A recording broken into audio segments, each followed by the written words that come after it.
പൊയ്യപ്പളതക്കാരത്തിന് താടിക്ക് കൈയും വെച്ച് കട്ടായം പറയണ പെണ്ണ് സ്വത്താണെന്ന്.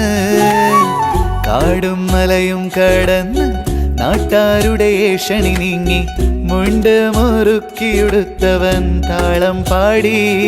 ആ ബേജാറായോടിയ ലോകം ആറാടിയ കാഴ്ചകൾ കണ്ട് തക്കാളിക്കറിയും വെച്ച് ചോറുണ്ടാക്കി. ബേജാറായോടിയ ലോകം ആറാടിയ കാഴ്ചകൾ കണ്ട് തക്കാളിക്കറിയും വെച്ച് ചോറുണ്ടാക്കി. പൊയ്യപ്പളതക്കാരത്തിന് താടിക്ക് കൈയും വെച്ച് കട്ടായം പറയണ പെണ്ണ് സ്വത്താണെന്ന്.